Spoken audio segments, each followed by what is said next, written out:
teman-teman dari Komisi 4 untuk menyampaikan pertanyaan atau tanggapannya. Saya mulai dari Pak Sony Dana Paramita dari PDIP. Terima kasih. Yang saya hormati Bu Ketua beserta segenap pimpinan dan seluruh anggota Komisi 4. Yang saya hormati Menteri Kehutanan, Wakil Menteri dan seluruh jajaran. Pertama, kalau selama ini orang bilang bahwa bencana yang terjadi di Aceh, Sumut dan Sumber itu lebih dikarenakan faktor alam semata, saya kira faktor utamanya bukan di situ ya. Bencana yang luar biasa terjadi itu karena daya tampung, daya dukung lahan yang luar biasa rusak. Kenapa itu rusak? Yang rusak manusia. Siapa manusia itu? Bapak Ibu sekalian, bagi saya soal bukan hanya illegal logging dan alih fungsi lahan punya saham terbesar atas kerusakan yang terjadi di Indonesia. Deforestasi 1,4 juta hektar tanah sepanjang 2016-2025, kalau datanya di Aceh itu sungguh sangat luar biasa, dan ini menunjukkan tata kelola kehutanan kita masih tersesat dalam proses pembangunan yang berkelanjutan. Pemanfaatan hutan tidak satu frekuensi dengan perlindungan alam. Saya tidak sedang berbicara antara dipisahkannya Kementerian Kehutanan dan Lingkungan Hidup, tapi fakta nyatanya bahwa deforestasi legal melalui perizinan berusaha dan pemanfaatan hutan sungguh sangat luar biasa.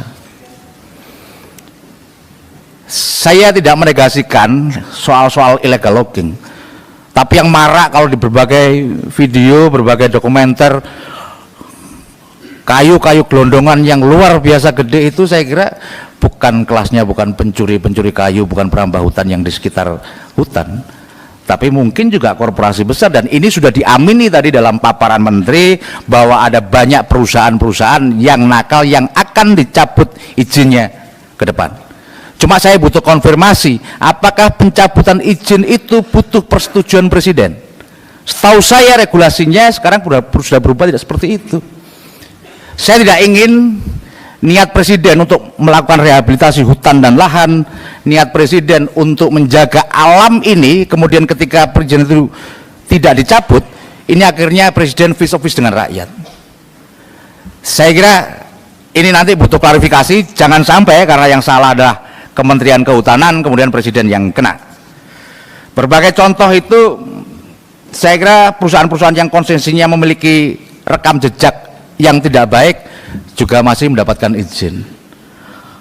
Oleh karena itu tadi saya berterima kasih kalau Menteri Kehutanan sudah akan melakukan moratorium penghentian proses izin dan akan melakukan evaluasi total. Mungkin ini arti dari taubat nasuha, mungkin ya. Dan saya berharap terhadap pelaku-pelaku pelanggaran yang sudah terbukti itu bisa ditindak tegas. Jadi tidak hanya di forum-forum semacam ini. Mohon maaf menyimpang sedikit tadi, misalkan komitmen soal satu data akan selesai pada bulan Desember atau November atau Desember atau Januari kalau tidak salah di pernyataannya. Saya agak sanksi, peraturan Menteri Kehutanan nomor 25 saja itu ditandatangani tanggal 25 November kemarin kalau nggak salah, tentang satu data kehutanan, iya kan? Ya, kira-kira stempelnya aja masih basah. Gimana kami yakin satu bulan itu akan selesai? Jadi maksud saya adalah dalam forum-forum semacam ini pernyataan-pernyataan tidak perlu terlalu bombastis, tapi semuanya akan konkret, semua akan kita lakukan bersama-sama. Termasuk kemarin tuh viral misalkan Pak Dirjen Gakum, saya nggak tahu dipotong atau gimana, yang menegasikan itu kayu-kayu lapuk. Tapi bagi saya soal-soal ketegasan kepada para bukan hanya pelanggar, menurut saya ini kan kita itu selalu permisif terhadap hal-hal yang semacam itu, hanya dapat sanksi administratif. Kalau dinyatakan bersalah sebetulnya itu sudah kejahatan lingkungan luar biasa. Kalau di situ tadi hanya sekian kubik, benarkah tutupan lahan kita yang sudah ribuan hektar ini, ketemu malingnya, buktinya hanya segitu saja. Kalau sudah ini masuk dalam kejahatan, kalau ini sudah bagian dari tindak pidana, saya kira bukti-buktinya sudah banyak. Pernahkah itu sampai ditarik semua alat-alat berat yang dipergunakan untuk melakukan tindak kejahatan? Saya baru tahu saja, misalkan dalam raker sebelumnya, diapakan sih kayu-kayu yang sudah hasil tangkapan barang bukti itu. Ini berikutnya kayak gini, kita lihat bencana masih terjadi. Saya belum mengkonfirmasi, tapi ada truk sudah bawa kayu-kayu gelondongan luar biasa. Jadi terhadap orang-orang yang melakukan tindak kejahatan kayaknya sama sekali tidak takut dengan aparat penegak hukum, sama sekali tidak takut dengan Dirjen Gakum, kementerian, tidak takut dengan negara. Ini harus evaluasi, karena bisa jadi mereka tidak takut, selama ini melakukan pelanggaran toh hanya dicabut izinnya, toh hanya dianggap pelanggaran administrasi. Ini tidak tegas, atau saya tidak tahu sedang ada apa permainan di balik itu. Kalau bicara soal kepastian, takut katanya ada perusahaan yang sudah melakukan pernyataan, oh enggak, kami semua legal. Ya kalau dari sisi normatifnya itu memang tidak melanggar.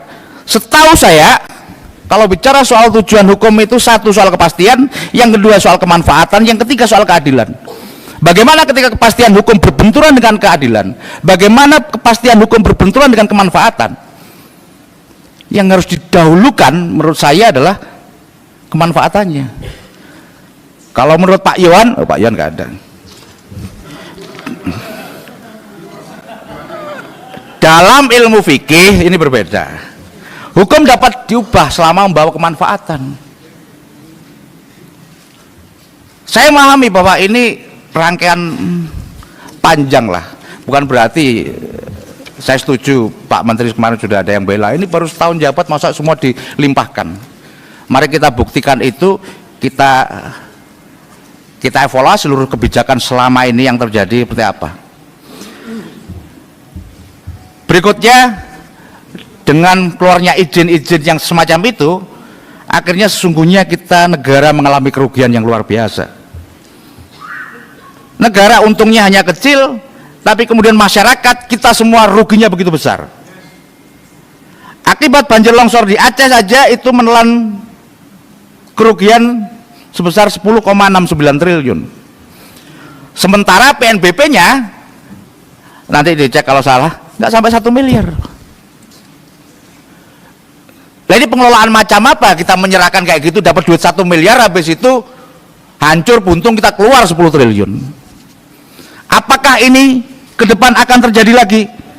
Saya tidak ingin ini terjadi, tapi potensinya sangat luar biasa.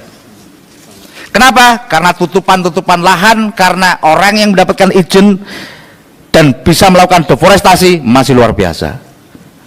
Oleh karena itu, saya juga melakukan kritik, misalkan komitmen membenahi DAS ini, karena dari tahun ke tahun anggarannya menurun. Di ruang rapat kita dalam melakukan fungsi penganggaran, kita setuju terhadap pengelolaan lingkungan yang berkelanjutan. Tapi ketika dibelajarkan, saya melihatnya ya ini tidak sebanding dengan persetujuan kita, dengan komitmen kita agar hutan ini kita jaga, apa yang kita miliki saat ini juga akan diwariskan kepada anak cucu kita. Dan terkait DAS ini, misalkan kalau di DAS Singkil yang tinggal berapa, 33% atau berapa, apakah mampu ini nanti ketika ada banjir kembali dengan curah hujan di atas 300 mili itu menahan tekanan dari air yang ada. Berikutnya soal fungsi pengawasan. Yang kami potret selama ini, fungsi pengawasannya memang tidak tegas, tidak melibatkan peran serta masyarakat, sehingga deteksi dini pun itu tidak akan pernah terjadi. Ada banyak perdebatan bagaimana mencari siapa sih pelaku ini, mulai dari citra satelit, mulai dari ketek kayunya. Tapi kan itu tidak simsalabim bagi orang-orang masyarakat pinggir hutan ketika pohon besar ditebang itu juga nggak mungkin langsung hilang, pasti akan ditumpuk dulu di pinggir-pinggir jalan, kemudian akan diangkut. Saya nggak tahu jumlah personelnya mau kurang atau gimana Pak Januanto, meskipun nggak banyak tapi kan sudah dikendarai trail, kita pernah. Ya saya kira jangan juga terlalu spesifik, oh ya saya urusannya bukan itu. Ketika terjadi tindak pidana, ketika terjadi pelanggaran, wajib dong sama aparat melakukan itu. Tapi kalau jawabannya, oh itu beda, wah menurut saya jadi tidak masuk akal lagi. Sama dengan kami anggota DPR itu nggak boleh menolak aspirasi, karena janjinya 1 Oktober memperjuangkan aspirasi apapun, nggak ada kaitannya dengan Komisi 4 juga harus kita perjuangkan. Bukan maksud saya nggak boleh lagi, mohon maaf Pak Dirjen, kalau saya oh itu beda gitu ya. Jadi janganlah ke depan alasan-alasan kayak gitu dimunculkan lagi. Oleh karena itu di forum ini saya ingin menyampaikan, pertama, ke depan Kementerian Kehutanan perlu melakukan reformasi menyeluruh tata kelola perizinan hutannya. Yang kedua, prioritaskan kawasan konservasi dan hutan lindung. Berikutnya, melakukan integrasi kebijakan kehutanan dan pengurangan risiko bencana. Kita dalam diskusi seringkali memang ketika ada kehutanan dan lingkungan hidup berbeda agak repot. Tapi tentu ada argumentasi yang lain ketika yang memberi izin dan yang ngawasi dalam satu tempat itu juga akan tidak menarik, akan terjadi banyak kebocoran. Dan yang terakhir, saya kira karena saya sendiri khawatir bencana-bencana seperti ini akan terjadi, dan saya kok melihat potensi itu ada, sehingga melakukan reformasi tata kelola kehutanan menjadi satu hal yang penting. Dan untuk mendorong itu, mohon izin pimpinan, kami mengusulkan ada pansus soal alih fungsi lahan. Ini kita gunakan agar semuanya terang benderang, agar semuanya tidak sekedar menjawabnya dengan taktis. Saya harap kementerian dalam pernyataan-pernyataannya bukan saja membawa atau bersifat empati, tapi juga yang harus hati-hati. Kemarin disampaikan, oh itu enggak mungkin karena pembalakan liar, yang mungkin hanya kayu lapuk, yang banyak terjadi pembalakan liar di wilayah Indonesia Timur. Tunjukkan ke kami, berarti lebih parah di Indonesia Timur. Jadi saya ingatkan terhadap sebuah kejahatan, kita tahu dan kita melakukan pembiaran, itu bisa saja nanti dianggap turut serta. Saya rasa itu saja. Sekali lagi, dari beberapa hal itu tadi, terakhir saya mengharap forum ini saya jadi kesimpulan juga untuk membentuk pansus alih fungsi lahan. Kurang lebihnya mohon maaf. Assalamualaikum warahmatullahi wabarakatuh. Baik, terima kasih Pak Sony. Selanjutnya Ibu Alin Mus. Baik, terima kasih. Saya mau menambahkan sedikit. Bisa ditayangkan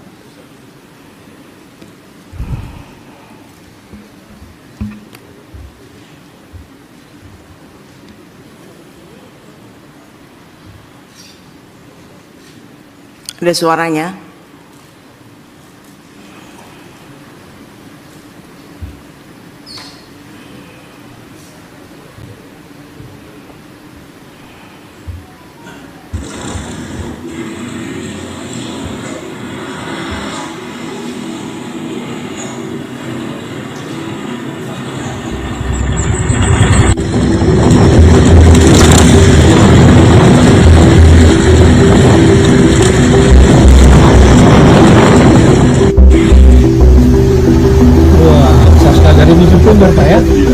Dari Sibolga ini? Harus ya. Inilah yang bikin apa itu? Banjir itu? Hah? Kayu sebesar ini di bawah. Diameter berapa ratus kilometer itu dari? Hah? Berapa ratus kilometer itu dari Banyumas ke Sibolga? Wow.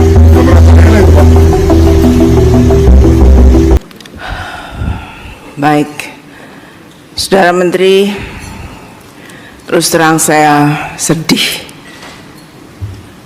miris dan saya marah. Bayangkan kayu sebesar itu, diameter 1,5 meter itu berapa ratus tahun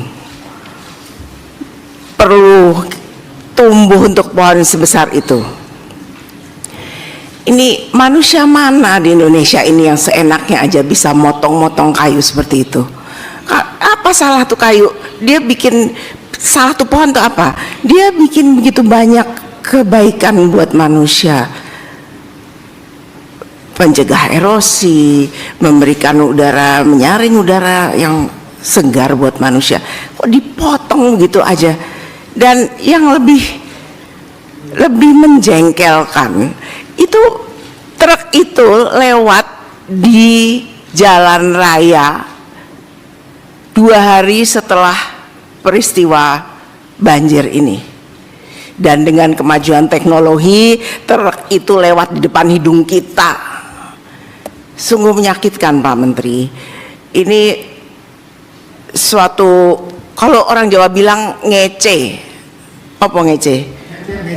Ngejek, mengejek tuh ya. Perusahaan ini ngejek gitu. Di baru kita kena bencana, dia lewat di depan muka kita. Ini suatu apa ya? Suatu hal yang menyakitkan dan menghina rakyat Indonesia. Saya minta kepada Pak Menteri untuk cari tahu siapa perusahaan itu dan tolong jangan ada pohon-pohon besar lagi yang ditebangin. Hentikan semua ini. Saya tidak mau, kami tidak mau hanya sekedar moratorium. Moratorium tuh besok-besok saya hidupin lagi. Tapi dihentikan, nggak usah ada lagi itu pohon-pohon besar yang dipotong-potong. Kita setuju semua ya teman-teman ya. Kemudian itu ada pohon-pohon juga yang sampai memenuhi pantai, memenuhi sungai. Itu kan bukan hanya itu akibat apa? Ya tadi Pak Alex bilang pembukaan lahan baru untuk perkebunan, pertambangan. Ini harus diperketat lagi untuk syarat-syaratnya. Jangan kita biarkan gitu saja. Sudah cukuplah ini, jangan lagi ke depan mau siapa kayak itu di belakangnya, mau bintang-bintang kayak mau apa. Kita ini mewakili rakyat Indonesia. Bapak juga ditunjuk sebagai pembantu presiden yang dipilih oleh rakyat Indonesia. Kita tegakkan hukum yang setegak-tegaknya. Siapapun itu kalau memang merugikan bangsa dan negara, merusak tanah dan hutan kita, ditindak aja. Bapak nggak usah takut-takut. Kami di belakang Bapak. Baik, silakan Pak Menteri untuk memberikan tanggapannya atas pertanyaan-pertanyaan dari kawan-kawan. Dan bebannya juga saya kira kita semua bertanggung jawab dengan ayat yang Anda baca itu. Demikian Ibu. Wassalamualaikum warahmatullahi wabarakatuh. Pak Alex. Terima kasih Ibu Ketua. Yang terhormat Ibu Bapak semua. Alex Indra Lukman, fraksi Partai Demokrasi Indonesia Perjuangan, nomor anggota 162, daerah pemilihan Sumatera Barat 1. Baru kali ini rapat yang saya harus mencatat sedemikian panjang, Pak Menteri. Jadi mohon izin Ibu Ketua kalau kali ini saya bicara agak panjang. Data yang Bapak sampaikan, deforestasi hutan yang turun. Saya curiga kebun kayu monokultur Bapak hitung sebagai ganti hutan primer, hutan alam primer di hulu sungai, sehingga deforestasinya turun. Itu juga tercermin dari data yang dipaparkan bahwa kerusakan di daerah aliran sungai sedemikian dahsyatnya, maka tidak heran kalau banjir bandang ini luar biasa. Kalau ada data, ada foto mungkin, dan pasti saya rasa bapak-bapak juga sudah ketahui, ada gelondongan kayu di Sanyang Baka, Kabupaten Solo. Itu kita pastikan dari Taman Nasional Kerinci Seblat, Pak, kayunya. Coba Pak bayangkan, gimana nggak terjadi seperti ini? Kalau memang pembiaran itu sudah terjadi sedemikian lama, Pak. Bapak tadi nunjukin ada 3 kasus. Ada 3 foto yang saya lihat, ya toh, yang sudah terungkap. Apa? Ayo upaya pemulihannya. Saya pastikan sampai sekarang juga belum. Ini kan yang disampaikan ini baru cuman soal pembabatan hutan, pembalakan liar, secuil Pak. Bapak tidak paparkan, ya toh, data tambang ilegal yang menghancurkan hutan sedemikian parahnya. Ayo dong, buka. Itu kan di sepanjang aliran sungai itu semuanya juga tambang ilegal. Nggak bakal punya izin kok. Dan itu kawasan hutan. Kemana aja kita selama ini, Pak?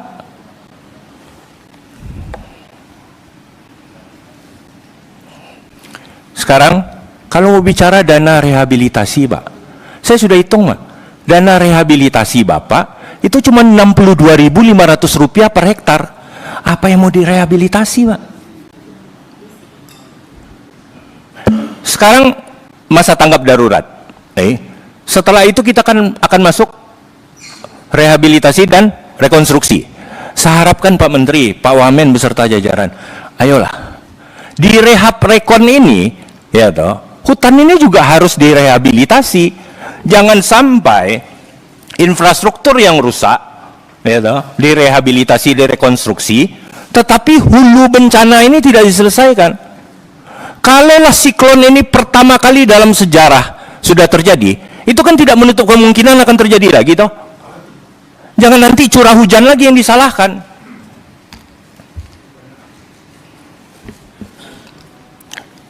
Pak, korban jiwa itu, Pak, tidak cukup lagi duka dan sesal kita di sini mengobati itu gitu loh. Ya.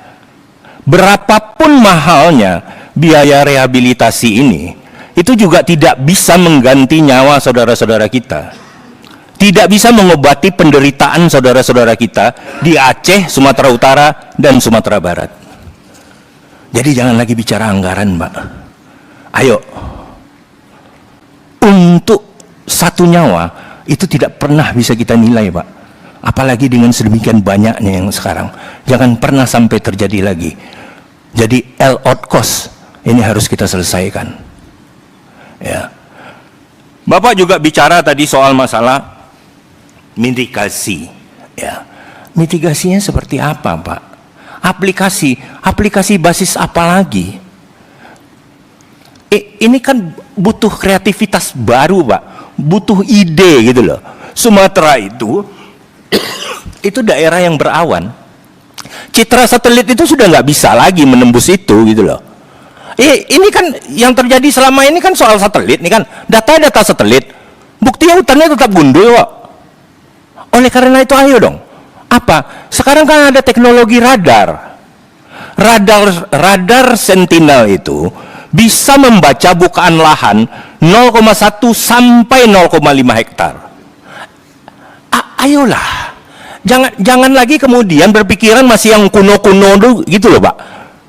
Sudah tahu dengan teknologi yang sekarang tidak memadai, ayo dikembangkan dong.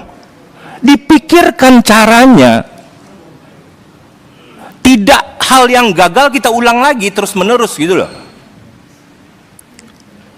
Jadi tolong Pak Menteri besar, ini benar-benar serius lah, Pak.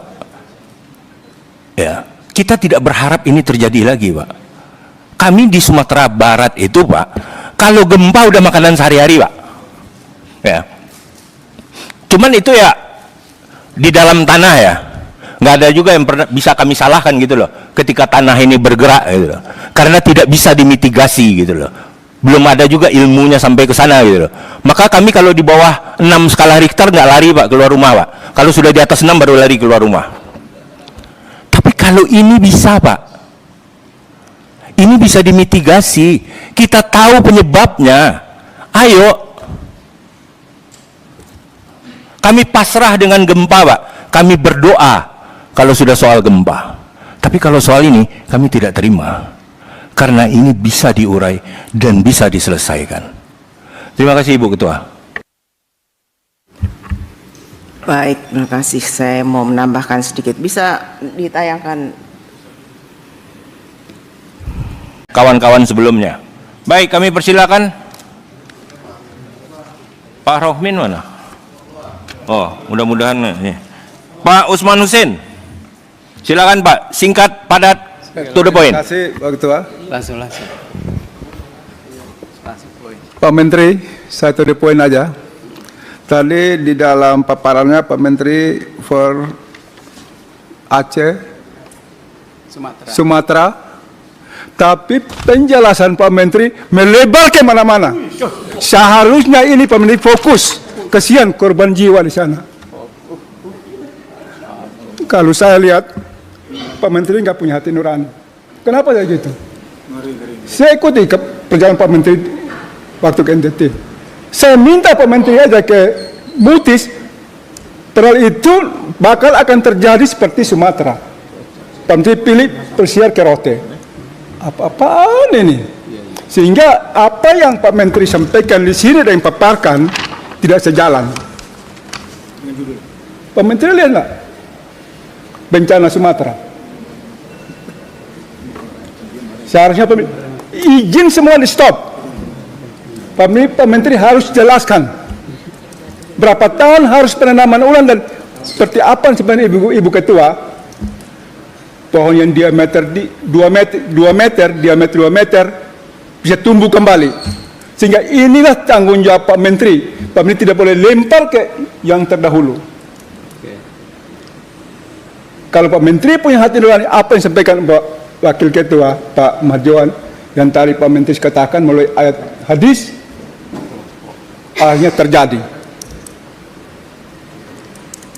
Sehingga mohon izin teman-teman Komisi 4, saya keras karena saya paling hatinya kasih. Luar biasa. Sehingga saya saran Pak Menteri, kalau Pak Menteri nggak mampu mundur aja Pak Menteri. Pak Menteri nggak paham tentang kehutanan. Kenapa saya katakan gitu? Saya contoh di Tapanuli Selatan. Bulan Oktober Pak Menteri keluarkan izin. Bupati sudah katakan, bersyukur izin ditutup. Ternyata Oktober, 30 November izinnya keluar. Sehingga apa yang disampaikan oleh Pak Menteri tidak sejalan semua, Pak. Jadi seolah-olahnya kita ini ya bisa diakal-akalin semua. Ini ruangan yang terhormat. Saya minta Pak Menteri, sekali lagi, tolong fokus 3 provinsi ini. Kapan bisa tanam kembali pohon untuk bisa hidup yang gundul itu? Mungkin itu yang dapat sampaikan. Wassalamualaikum warahmatullahi wabarakatuh. Terima kasih. Selanjutnya Pak Sturman Panjaitan yang saat Ciptaker lolos belum jadi pimpinan balik. Silakan Pak. Terima kasih pimpinan yang luar biasa. Teman-teman dari Komisi 4 yang berbahagia. Pak Menteri dan jajaran yang bersuka cita. Saya ingin, ya sukacita dong, karena bisa hidup hari ini bisa sukacita Pak. Mengucap syukur dalam segala hal. Saya ingin meneruskan apa yang dikatakan Pak Daruri dengan Pak Usman tadi. Judulnya kita kan, undangan ini Pak Menteri, undangan hari ini adalah terkait dengan banjir dan longsor di 3 provinsi, Aceh, Sumatera Utara, dan Sumatera Selatan. Saya belum melihat Bapak memaparkan apa penyebab banjir yang sekarang terjadi. Penyebabnya apa? Bapak tidak mengatakan ada penyebabnya, mulai dari Bapak katakan curah hujan, kemudian permasalahan iklim dan seterusnya. Tapi apa yang Bapak simpulkan penyebab banjir di 3 provinsi itu? Sehingga layaklah judulnya kata Pak Usman tadi untuk Frepo 3 provinsi itu Pak sampaikan, tapi belum jelas itu Pak. Yang kedua, setelah Bapak tahu masalahnya, tentulah Bapak tahu cara untuk mengatasinya agar tidak terulang lagi the next time. Ini kan tadi nggak ada ceritanya itu. Malah Bapak bicara tentang anggaran lagi di belakang-belakangnya. Kita nggak bicara anggaran hari ini, Pak. Undangannya terkait dengan banjir dan longsor di 3 provinsi. Nah, kalau demikian, Pak, tolong Bapak jelaskan kepada kami. Tadi ada tuh, Pak, misalnya, Bang, tolong yang apa? Yang gundul itu di atas itu. Yang saya kasihkan tadi. Nah, ini Pak yang di atas ini. Kemudian berikutnya ini di di Kecamatan Batang Toru ini. Nah, ini di atas ini putih itu, Pak, sudah dihancurkan semua, Pak. Dan itu yang titik merah itu Kecamatan Batang Toru yang kemarin porak-poranda. Nah, ini yang kita ingin dengarkan dari Bapak. Bukan bicara Bapak belum mengeluarkan satu pun tentang izin penggunaan hutan, bukan itu poinnya, Pak. Bahwa itu peristiwa yang lalu, masalah kementerian yang lalu, itu bukan itu poinnya. Bagaimana Bapak melihat ini, kemudian DAS itu sudah cukupkah untuk bisa mengatasi banjir? Sudah cukupkah bisa mengatasi ini? Kok Bapak nggak cerita sama sekali? Sehingga cara, pola, solusi terbaik untuk mengatasi ini Bapak beberkan kepada kita. Sehingga kami di Komisi 4 mendukung. Jadi runtutannya begitu, Pak. Karena tujuan kita sore ini adalah mengatasi banjir dan longsor. Yang kedua, Bapak menayangkan tadi deforestasi di 3 provinsi terbanyak terdampak bencana banjir tahun 2025. Masya Allah, turun, Pak. Tadi Pak Alex sudah menyampaikan. Kayak mana turunnya itu, Pak? Kayak mana? Apa yang Bapak maksudkan turun? Macam mana? Bapak katakan turun sekian persen, yang di Aceh 10.100 hektar, yang di Sumatera Utara 6.142, yang warna hijau itu Sumatera Barat 5.000 sekian. Terus siapa yang nanam setahun ini, Pak? Ini Bapak bilang tahun 2025 itu sudah terjadi menurunnya deforestasi. Tapi Bapak ceritakan dulu di mana tempat itu, Pak? Barang itu di mana? Tadi Pak Johan mengatakan jangan main angka-angka, Pak. Menyedihkan ini main angka-angka. Bila perlu kita datang ke sana, yang Bapak katakan sudah menurun itu. Kita datang ke sana. Masih ada kunker kita, tahun depan ini masih ada kunker panjang lagi nih. Kita ke sana, Pak, melihat. Jangan cuma cerita-cerita yang kita juga nggak tahu. Dan aneh bin ajaib, bahasa Pak Daruri, justru penurunan itu terjadi banjir. Sebelum tahun 2005, menurut Pak Daruri, sudah sekian puluh tahun dia di sana, sampai sekarang pun masih ada jejaknya di sana, belum pernah banjir, Pak. Belum pernah banjir. Justru yang Bapak kata penurunan itu malah banjir. Masya Allah, luar biasa ini. Di saat penurunan, disitulah kalau dengan logika itu, kalau gitu jangan kita turunkan, Pak, deforestasinya. Biar aja begitu, supaya nggak banjir. Kan ini ceritanya. Jadi kami ingin Bapak menceritakan bagaimana penyebab banjir dan bagaimana mengatasi banjir. Baik itu dari formula manusianya, caranya, segala macam, dan termasuk anggaran untuk itu. Supaya kami bisa mendukung dan mensupport. Terima kasih pimpinan. Selanjutnya Bapak Kalau ada berapa anggaran dibutuhkan. Tadi pimpinan sudah menyampaikan, kita tidak boleh kalah, tidak boleh berhenti membahas karena persoalan anggaran. Kita harus tuntaskan, dan saya mau ini proyeksi ke depan harus tuntas. Terima kasih Pak Menteri. Pak Menteri, kami persilakan. Terima kasih Pak Wakil Ketua. Saya mohon ditayangkan materi tambahan ya, Pak. Di file yang sama tadi di bagian bawah. Siapa yang operator?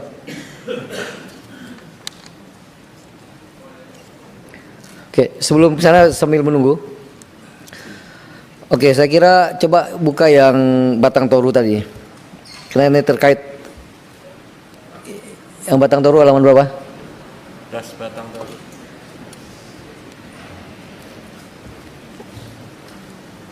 Halaman berapa? Oke, satu lagi setelahnya. Next, coba. Next. Oke.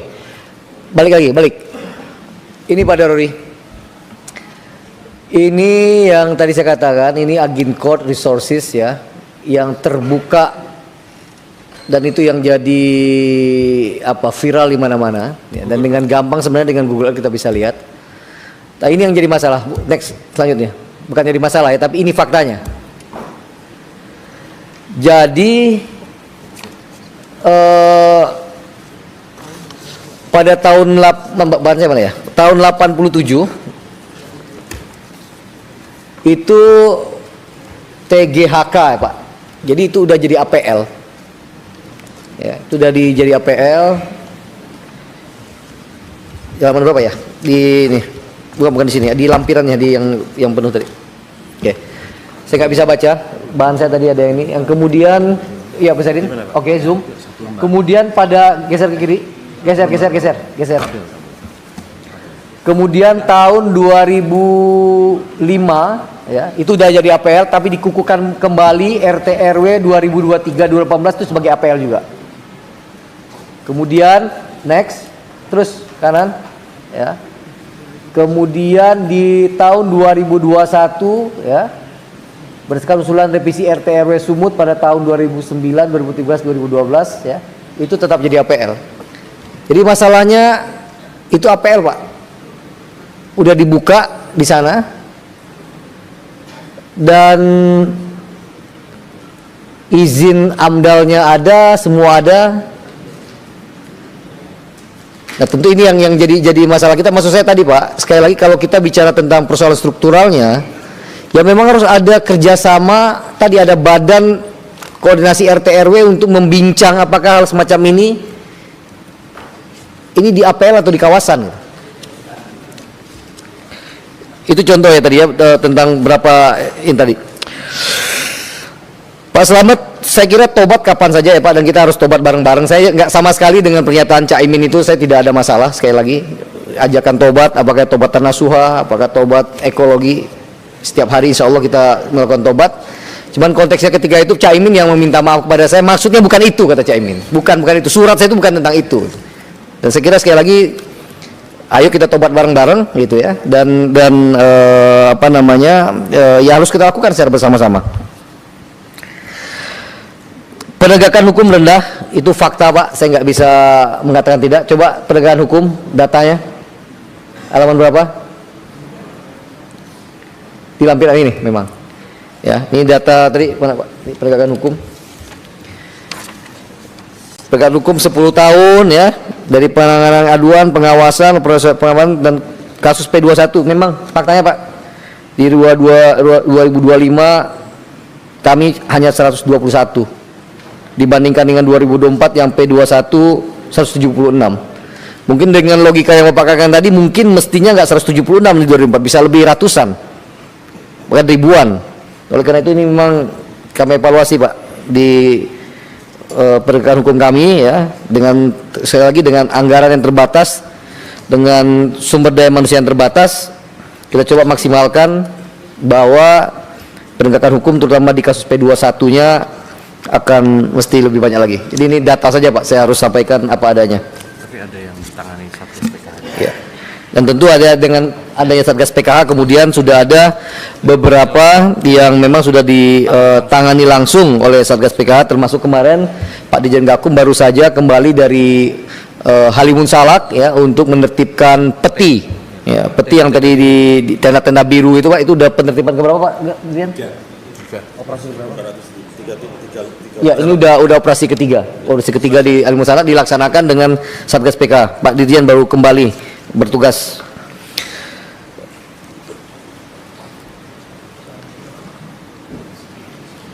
Soal pelepasan kawasan tidak melibatkan DPR, monggo. Kalau memang itu usulan dan kemudian harus diundangkan, apakah itu nanti di undang-undang apa di PP, monggo. Plus minusnya jika dihitung, ya. Saya nggak ada masalah Bapak.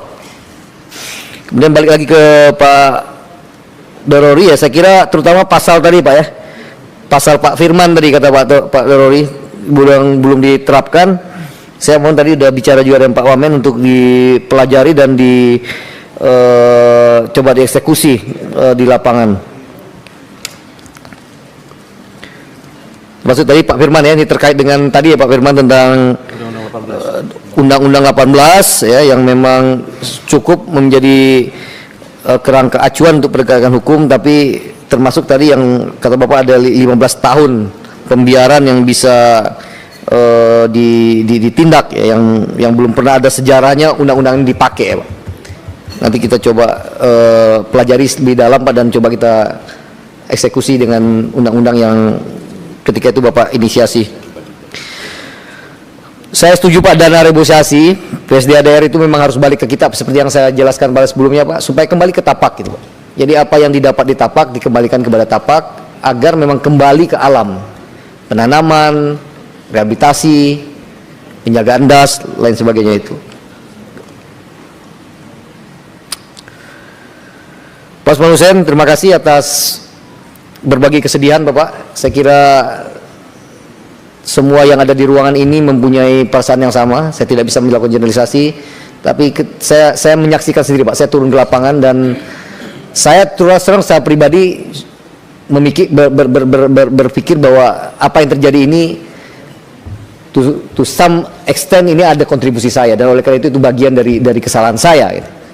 yang memang tidak bisa mencegah secara maksimal apa yang tidak bisa memitigasi secara maksimal apa yang bisa kita lakukan itu. Tapi saya kira presentasi saya semuanya fokus Pak untuk menjawab 3 provinsi, kecuali tadi saya hanya memberikan potret tentang data deforestasi secara nasional. Lain daripada itu detailnya das di Aceh ada berapa yang terdampak, berapa hektar, dan apa yang harus dilakukan. Saya kira saya tadi sudah coba presentasikan kepada Bapak. Pak Sturman dan beberapa Bapak tadi mengatakan, jadi apa nih penyebab banjir ini, longsor ini? Saya tidak punya kapasitas untuk merangkum itu, karena memang seperti di paragraf pertama yang saya sampaikan tadi, ini adalah satu kondisi yang terjadi ya, yang terpengaruh oleh satu faktor dan berbagai macam faktor ya, kombinasi antar faktor.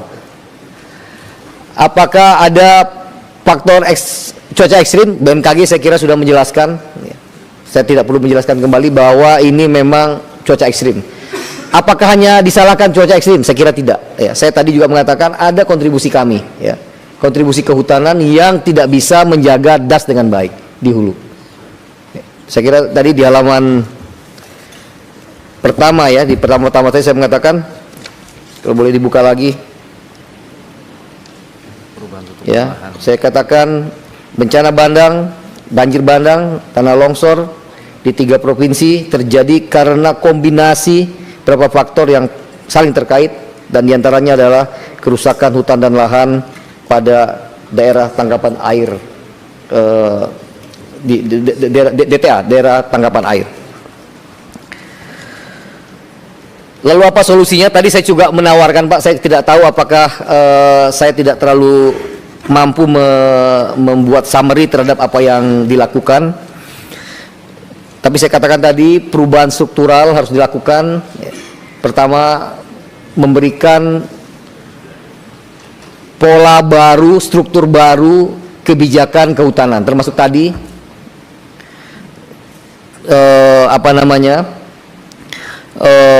mengkaji ulang hubungan pusat dan daerah dalam melakukan pengelolaan hutan ini Pak.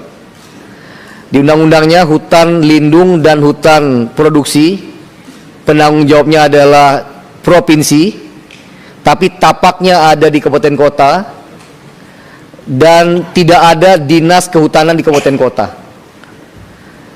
Karena kehutanan di undang-undang daerah apa tadi yang nama undang-undang di Undang-Undang 23 pemerintah daerah itu juga dianggap sebagai sektor sunnah Pak, bukan sektor wajib ya. Sektor tambahan sehingga istilahnya urusan pilihan. Kalau kasarnya kalau memang ada dananya boleh, kalau enggak apa-apa. Nah ini harus diubah Pak, karena hanya dengan kebijakan itu kemudian kita bisa memastikan sekali lagi perubahan yang permanen itu bisa terjadi, tidak hanya tergantung kepada niat baik dan komitmen seperti yang ditunjukkan oleh Pak Presiden hari ini. Harus dipermanenkan dengan pembuatan regulasi. Sama tadi Pak Johan, tidak ada data tapi tidak ada kesimpulan, tapi saya tadi mencoba mensamarikan Pak. Jadi harus ada struktur diperbaiki, penegakan hukum harus lebih berani. Izin saya sudah mulai cabut Pak, saya rapikan, ini bagian dari forest governance. Kalau memang PBPH-nya tidak memenuhi persyaratan, tidak melakukan tata batas, tidak membuat rencana kerja PAK, apa namanya? RKU, rencana kerja umum, dan RKT, rencana tahunan, sekian tahun kita cabut Pak. Karena hanya dengan itu ya. Ada fragmentasi, ada konflik tenurial, banyak kriteria yang disampaikan yang memang kemudian harus yang harus membuat kita harus melakukan pencabutan tersebut. Apalagi tadi saya katakan perlu ada badan koordinasi RT RW Pak, ya. Itu perubahan struktural Pak. Kalau tidak ada badan tersebut dan kemudian masing-masing orang memiliki kepentingan dan mengurus sendiri-sendiri, dan ketika ada conflicting juga akhirnya RT RW banyak sekali yang tidak bisa diselesaikan karena tadi ada interest dan kemudian tidak ada lembaga yang bisa menyelesaikannya lebih dari mengatasi menteri-menteri yang ada. Itu yang terjadi Pak. Yang harusnya daerah serapan tapi kemudian menjadi perumahan gitu. Yang harusnya daerah pertanian tapi kemudian menjadi daerah komersial dan lain sebagainya itu.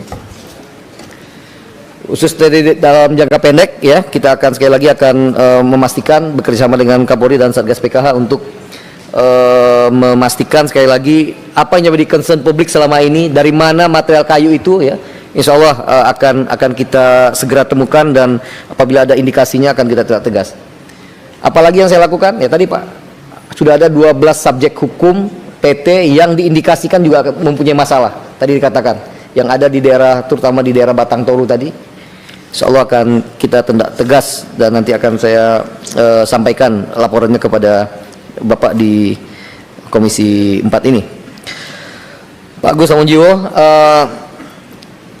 diskusinya belum selesai Pak di Satgas PKH, tapi dari kami ya, karena memang ada aspek komersialnya, tapi kami meminta hutan konservasi minimum yang jumlahnya sekitar 1,1 juta yang di Satgas PKH. 1,3 sekitar 900.000 maaf.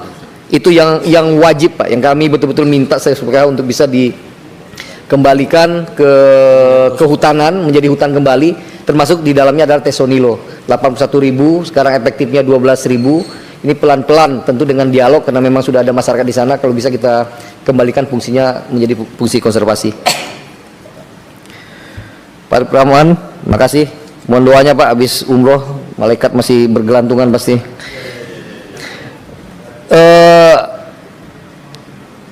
Tadi itu Pak, list, saya sudah membuat list PBPH, tapi saya tidak bisa sambutkan sekarang karena ini terkait dengan aspek legal ya. Ada 12 lebih kurang 12 perusahaan yang ada indikasi pelanggaran. Kemudian ada 20 PBPH ya, yang di dalamnya adalah termasuk yang di 3 provinsi Pak ya, yang kami nanti akan juga umumkan kepada publik ya, yang memang akan bermasalah itu.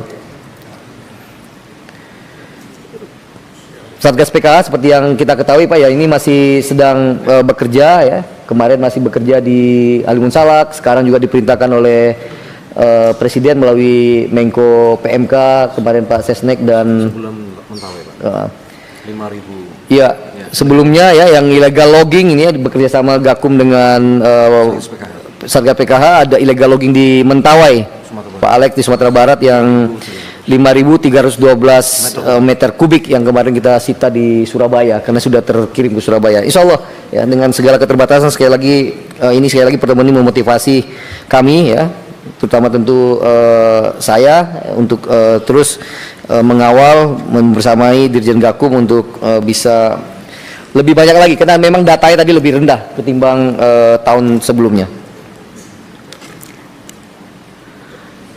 Kang Dadang, Golkar. Sholat skip ya.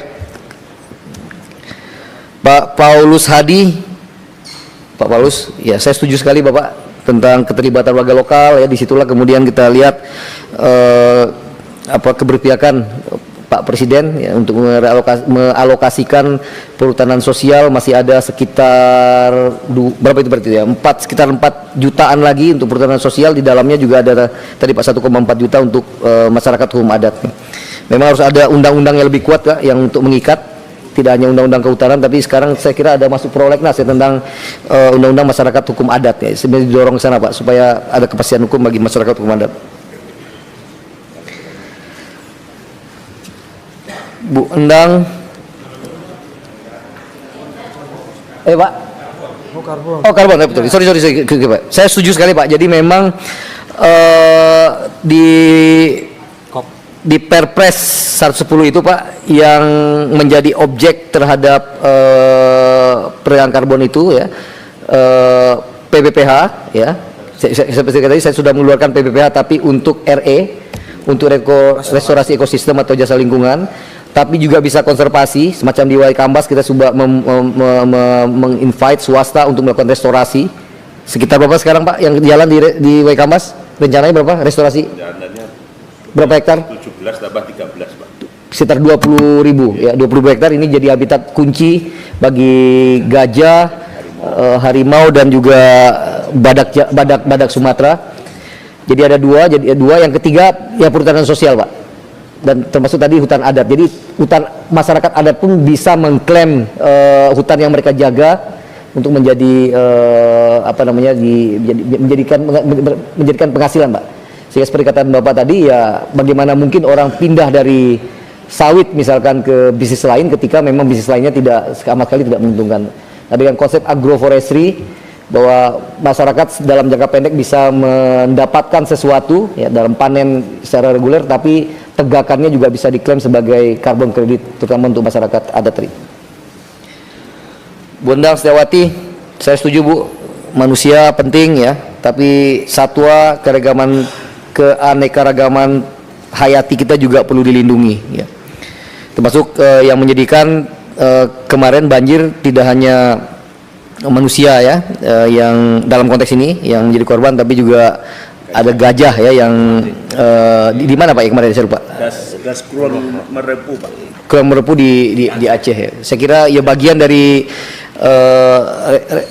rehabilitasi ekosistem itu saya kira memang nanti arahnya tidak hanya menjaga das dan juga kepentingan manusia untuk mencegah banjir, tapi tentu untuk menggembirakan kembali keanekaragaman hayati kita. Kalau HGU di sebelah Ibu, di ATR BPN Ibu. Jadi kan kita kawasan, kalau APL hak atas tanah, apakah HGU, HGB, SHM itu ada di ranah teman-teman kita di ATR BPN. Terima kasih Ibu. Saya kira Diman, Ibu Ketua, Bapak Wakil Ketua yang bisa saya sampaikan dengan segala keterbatasan saya miliki. Terima kasih.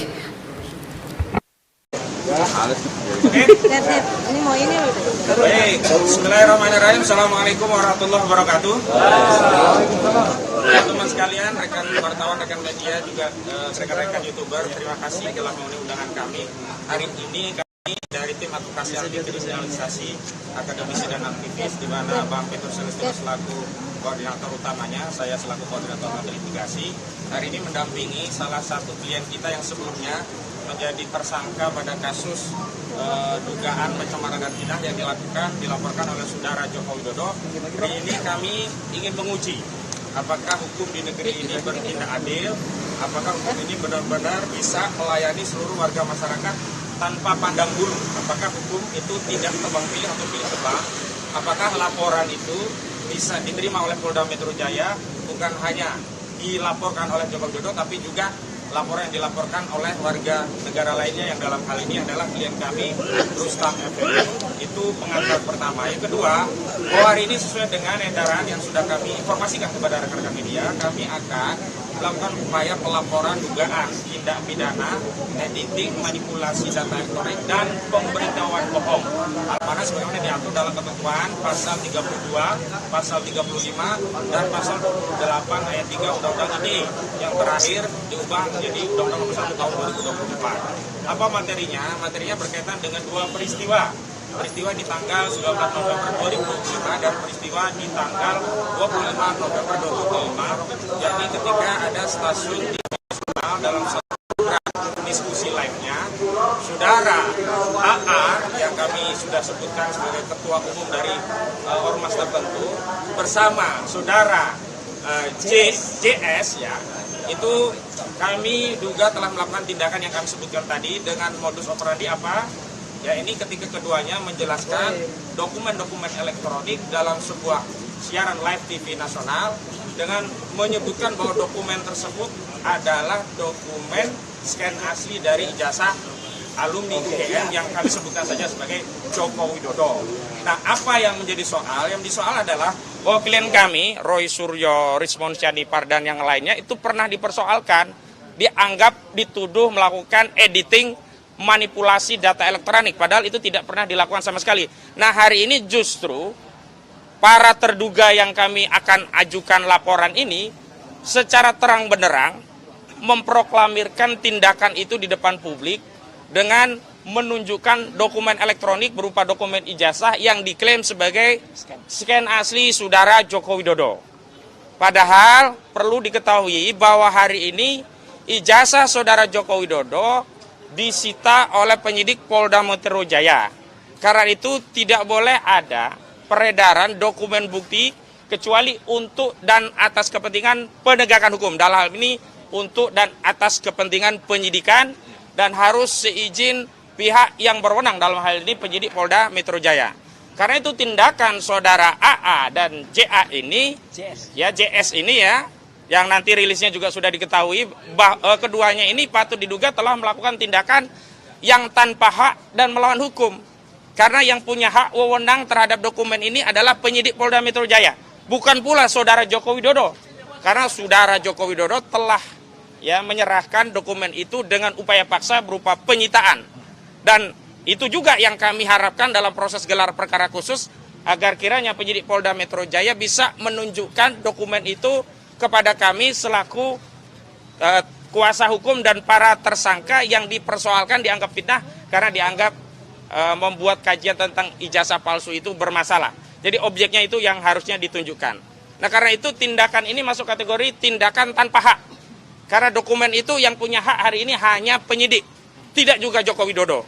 Karena posisi dokumen tersebut ada pada penyidik dan di Polda Metro Jaya juga.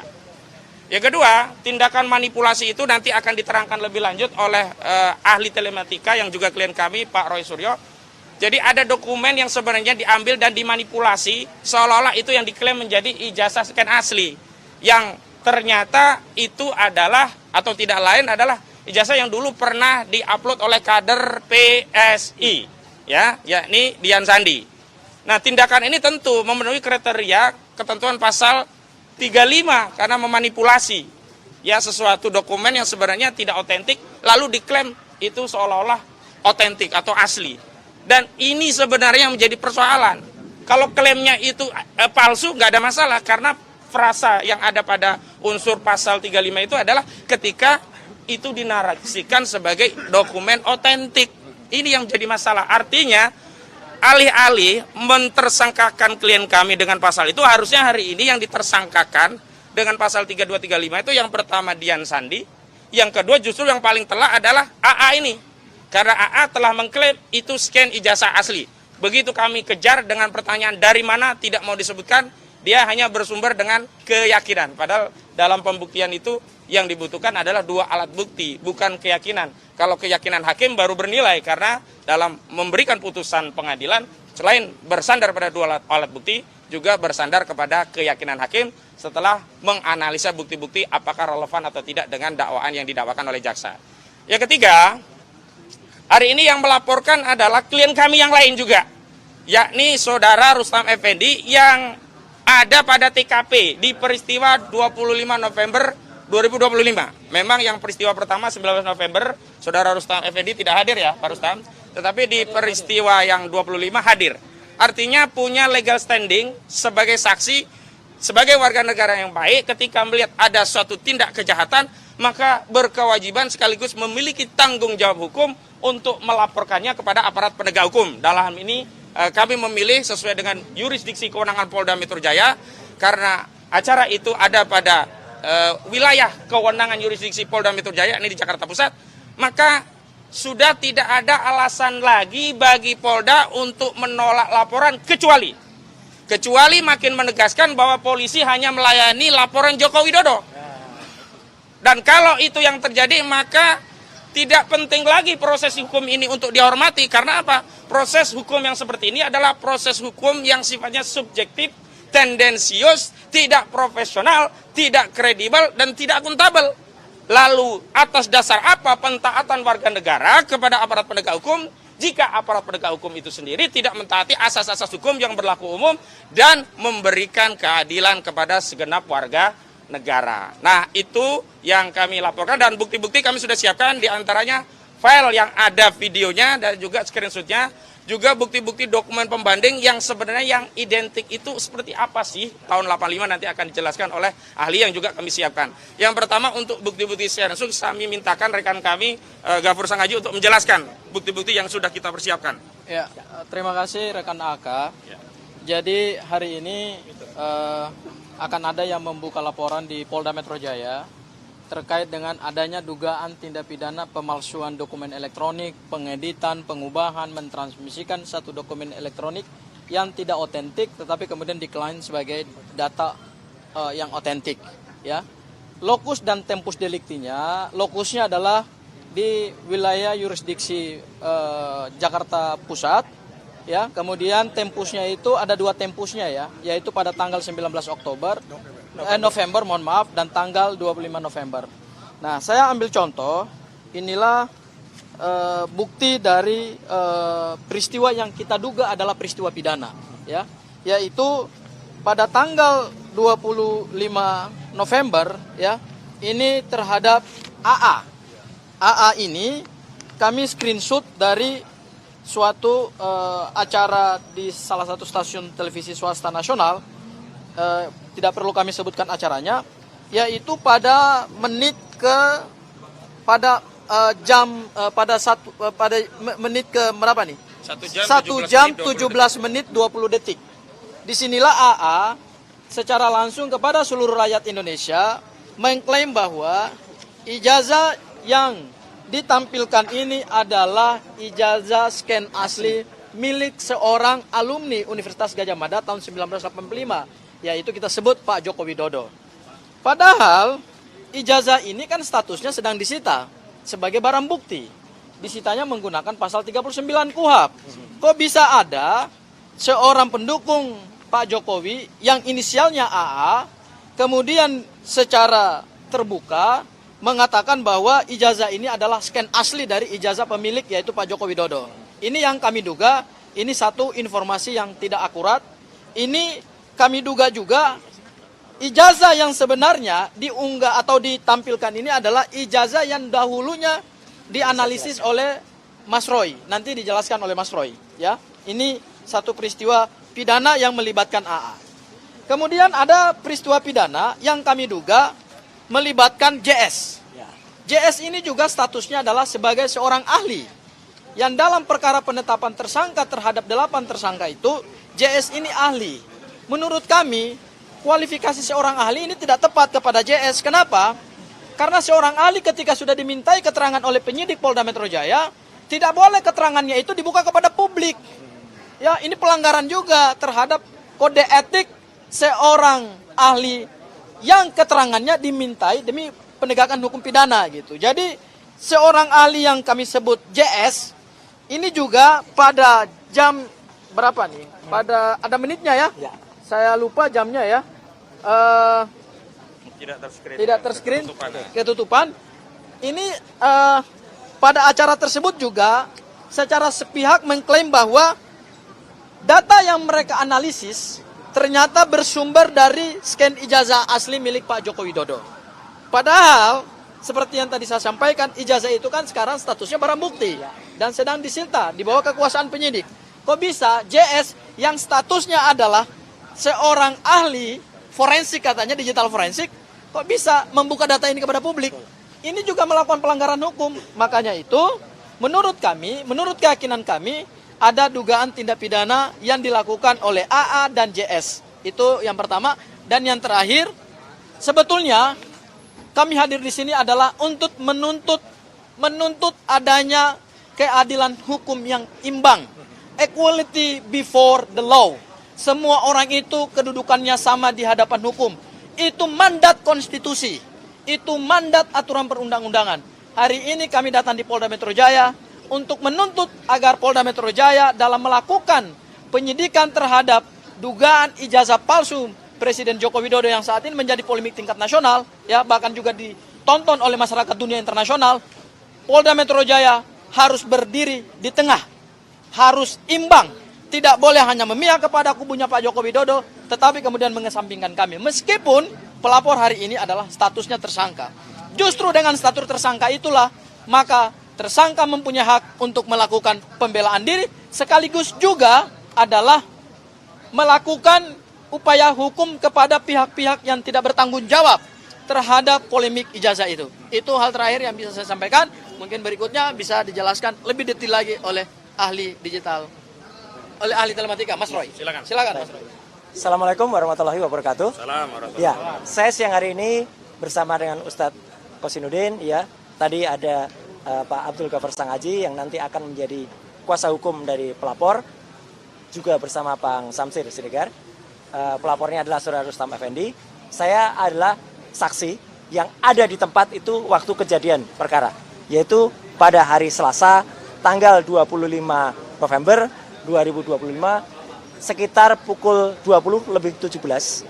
Setidak-tidaknya antara pukul 20 sampai dengan 21, setidak-tidaknya pada hari Selasa tanggal 25 November bertempat di lantai 3 gedung tower salah satu TV swasta.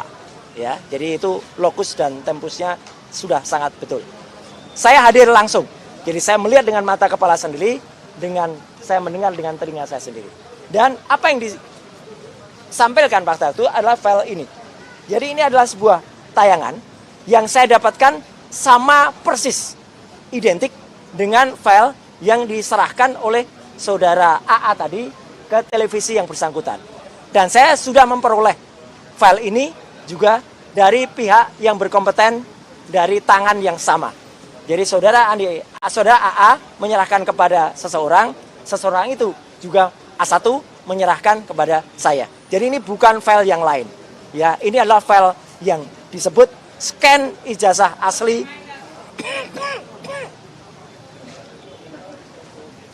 Fakultas Kehutanan UGM tahun 85. Nah, tadi sudah disampaikan oleh Pak Ustadz Kosinudin ya, atau sebagai kuasa hukum juga sebagai koordinator non litigasi, bahwa ternyata file ini adalah file yang sama yang pernah diunggah atau diposting oleh saudara Dian Sandi Utama, kalau ini saya sebutkan namanya karena ada, pada tanggal 1 April.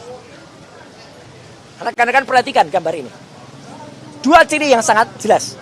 Ada noktah-noktah di lantai bawah, di bagian bawah, dan ada garis yang menunjukkan ini bukan ijazah asli. Kalau ijazah asli nggak akan ada garis ini. Ini adalah kopian atau hasil reprinting, cetak ulang dari berkas yang tidak diketahui itu berkas apa. Jadi dari sumber aslinya saja atau sumber ini sebenarnya bukan orisinal, bukan otentik. Tapi saudara Sandi itu sebenarnya sudah bisa juga, cuman nanti itu belakangan, nanti kita proses. Karena dia menyebutkan ini file yang asli, ini saya upload yang asli. Dengan perbandingan sederhana saja, bisa kita lihat bahwa kedua file ini adalah identik. Yaitu apa? Ada garis kertasnya, batas tepi, ini juga ada garis kertasnya, ada berkas noda-noda yang di sini berusaha dikamuflase, berusaha dihilangkan. Jadi ini sudah melakukan editing, sudah berusaha dihilangkan, tapi yang menghilangkan kurang pinter. Ya, dia tidak cakap atau belum belajar secara detail lagi. Dan apa yang dilakukan? Melakukan koreksi. Jadi koreksi citra. Yang tadinya miring, trapesium, dia dikoreksi menjadi lurus. Inilah yang namanya manipulasi atau editing. Jelas banget. Membuat seolah-olah tampak asli. Padahal tidak. Ini dari gambar yang sama. Dan bahkan lebih parah. Sebagai lulusan asli Universitas Gadjah Mada 2 kali ya S1 S2, saya sangat geram karena logo dari Universitas Gadjah Mada yang diciptakan oleh Pak RJ Katamsi ya pada saat awal pendirian UGM dulu ternyata sudah dirusak. Teman-teman lihat, logonya menjadi tidak indah lagi, tidak lagi segi 5. Tapi dalam bahasa Jawa ini pating pletot ya. Pating pletot itu rusak, lonjong. Ya, kalau dulu huruf A-nya mencorot, kalau ini pating pletot. Ya. Jadi logo UGM dirusak. Kami sebagai alumni UGM, alumnus UGM ini benar-benar sangat marah dengan ini. Jadi dia di samping sudah merusak, membuat seolah-olah asli, tapi telah merekayasa gambar ini. Dan ini pun sudah kami analisis dengan analisis histogram. Ini ilmiah. Kalau analisis histogram, dua gambar yang sama, maka citra histogramnya itu akan sama. Di mana ada merah, di mana ada merah, di mana ada kuning, di mana ada kuning, di mana ada biru. Ini jelas, ini dua gambar yang identik. Logo Universitas Gadjah Mada itu adalah aslinya seperti ini. Bagus sekali. Logo tadinya segi 5, semenjak tahun 1993, pada saat Dies Natalis UGM, ya tahun itu, di bawah rektor Profesor Dr. Muhammad Adnan, logo ini disempurnakan menjadi sekarang agak membulat.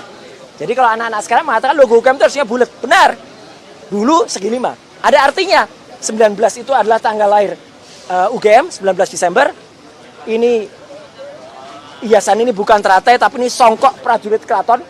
Karena dulu UGM itu kuliah pertama di Pagelaran, di Siti Inggil, Keraton Ngayogyakarta Diningrat. Dan kami selalu tiap tahun, tanggal 19 Desember, kami selalu melakukan niti laku dari keraton ke UGM. Ya, jadi saya selalu ikut. Dan selalu ada yang tidak ikut di niti laku itu. Siapa kira-kira teman-teman bisa menebak ya? Yang ngaku-ngaku lulusan UGM tapi tidak pernah ikut. Ya, ada di situ, ya. Nah, intinya nanti pelapor akan membawa contoh ijazah UGM yang asli. Inilah scan ijazah UGM yang asli. Sama-sama dari Fakultas Kehutanan, sama-sama diterbitkan tahun 1985. Bedanya apa?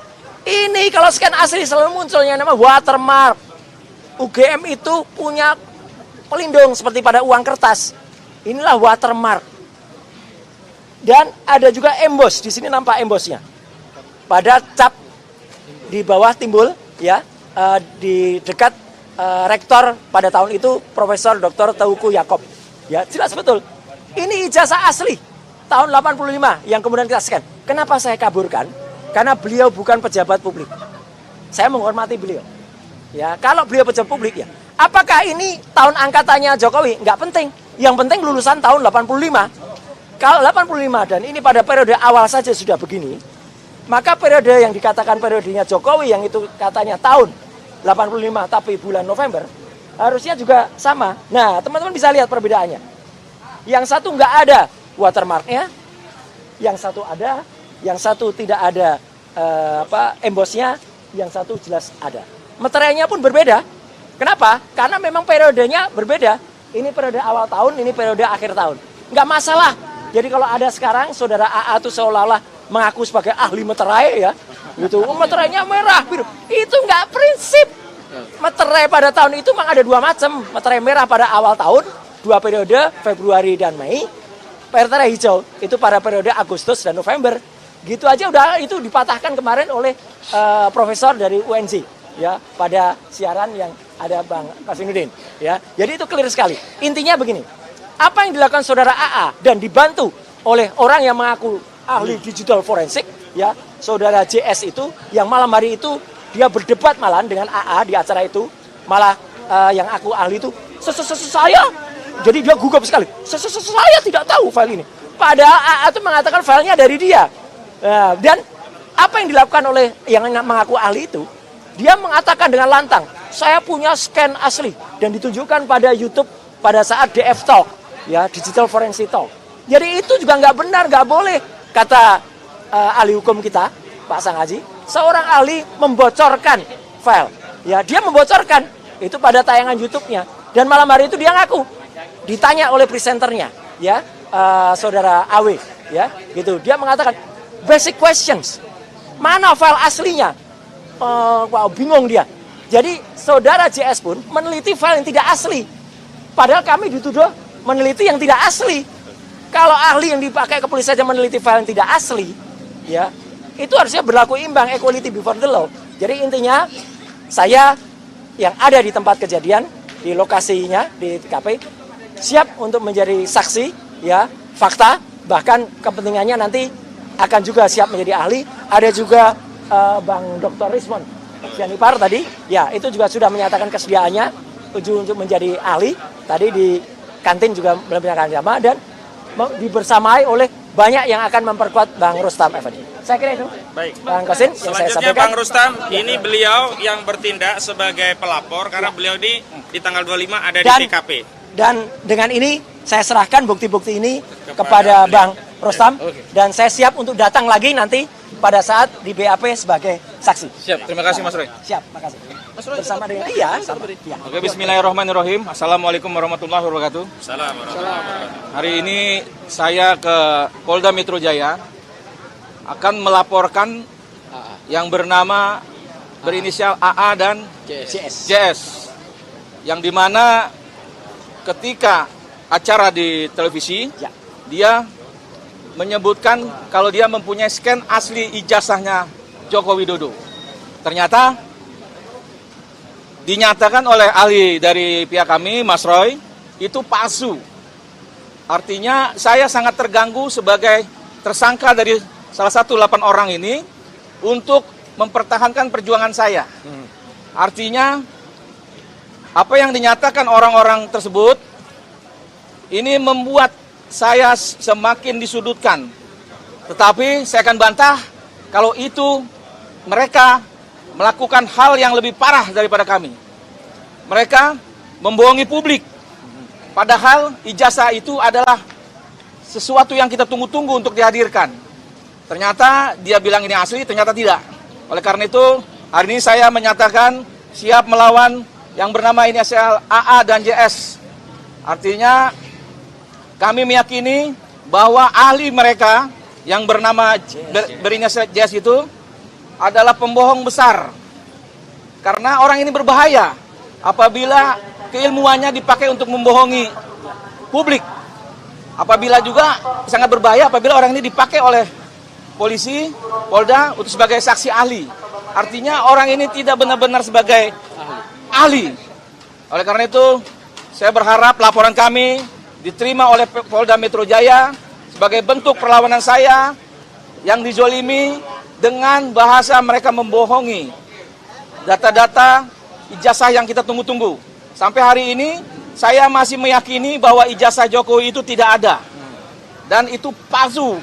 Kalaupun itu dihadirkan, karena nanti akan timbul-timbul lagi hal-hal yang lain yang telah kami dapati. Ini belum kita bongkar saja. Untuk saat ini kira-kira seperti itu. Mohon dukungannya kepada rakyat seluruh Indonesia, kepada bangsa ini untuk betul-betul kami bisa membongkar ijazah palsunya Jokowi. Kira-kira seperti itu. Wabillahi taufiq wal hidayah. Wassalamualaikum warahmatullahi wabarakatuh. Ada satu yang kelupaan, satu aja. Satu paling penting kelupaan, mohon maaf. Ini harusnya nanti ditegaskan lagi oleh kuasa hukum Pak Rustam.